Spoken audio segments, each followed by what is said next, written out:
નમસ્કાર વિદ્યાર્થી મિત્રો, CS સ્ટડી પોઈન્ટ યુટ્યુબ ચેનલમાં આપનું હાર્દિક સ્વાગત છે। આજે આપણે અભ્યાસ કરીશું ધોરણ 7 વિષય ઇંગ્લિશ યુનિટ 1 વિનીસ સ્માઇલ એટલે કે વિનીનું હાસ્ય। તો ચલો શરૂ કરીએ।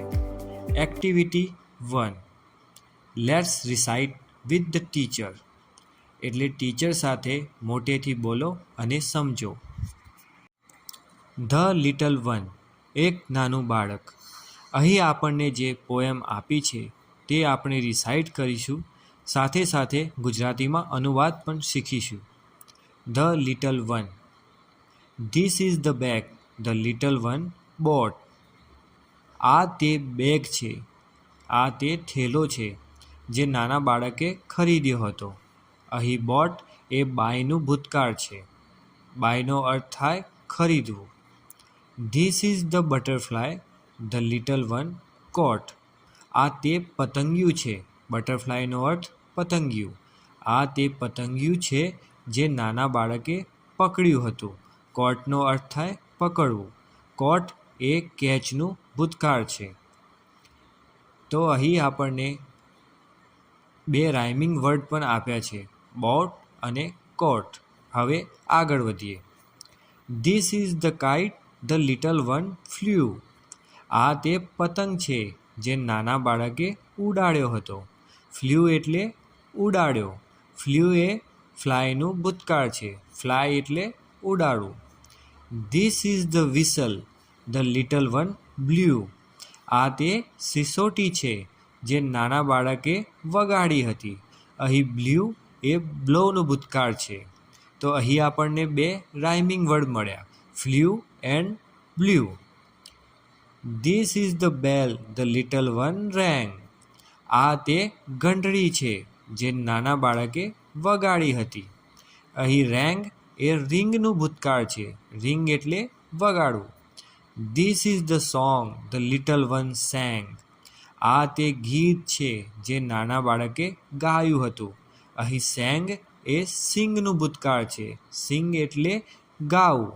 તો અહીં આપણને બે રાઇમિંગ વર્ડ મળી ગયા, rang, sang. White and black and green and red. સફેદ અને કાળું અને લીલું અને લાલ। These are the words the little one read. આ તે શબ્દો છે જે નાના બાળકે વાંચ્યા છે। તો અહીં આપણને બે અલગ અલગ શબ્દ મળી ગયા, રેડ, રીડ।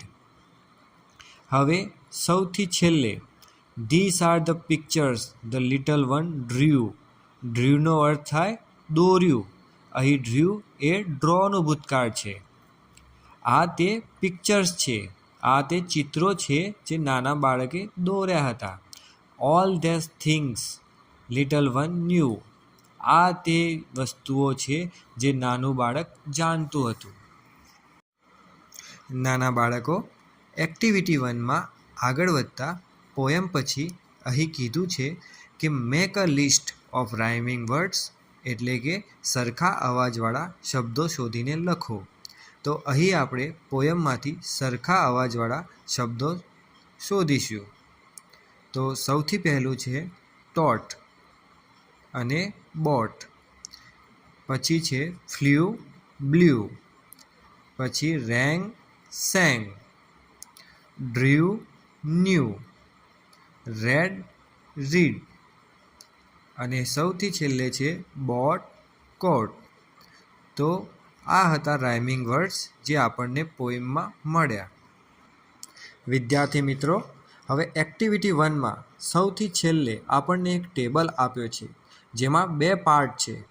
એક પાર્ટ થિંગ્સ એટલે કે વસ્તુઓનો છે, જ્યારે બીજો પાર્ટ ક્રિયાઓ એટલે કે એક્શન્સનો છે। તો આ ટેબલ આપણને પૂર્ણ કરવાનો છે। તો સૌથી પહેલાં તેમાં છે બેગ। બેગ એટલે થેલો। તેને સુસંગત ક્રિયા પોએમમાં કઈ આપી છે? બોટ। બોટ એટલે ખરીદ્યું। પછી છે કાઇટ। કાઇટ એટલે પતંગ। પતંગને સુસંગત ક્રિયા કઈ છે? ફ્લ્યુ। ફ્લ્યુ એટલે ઉડાડવું। પછી છે બટરફ્લાય। બટરફ્લાય એટલે પતંગિયું। પતંગિયાને સુસંગત ક્રિયા કઈ છે? કોટ। કોટ એટલે પકડ્યું અથવા તો પકડ્યું, તે કેચનો ભૂતકાળ છે. પછી છે બેલ. બેલ એટલે ઘંટડી. ઘંટડીને સુસંગત ક્રિયા કઈ છે? રેંગ. રેંગ એટલે વગાડ્યું. ત્યારબાદ છે સોંગ. સોંગને સુસંગત ક્રિયા કઈ છે? સેંગ. સોંગ એટલે ગીત અને સેંગ એટલે ગાયું. અને સૌથી છેલ્લે છે પિક્ચર્સ. પિક્ચર્સ એટલે ચિત્રો. ચિત્રોને સુસંગત ક્રિયા પોએમમાં કઈ આપી છે? ડ્રીવ. ડ્રીવ એ ડ્રોનો ભૂતકાળ છે. ડ્રીવ એટલે દોર્યું, જ્યારે ડ્રો એટલે દોરવું.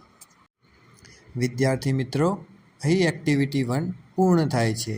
હવે મળીશું નેક્સ્ટ વિડીયોમાં.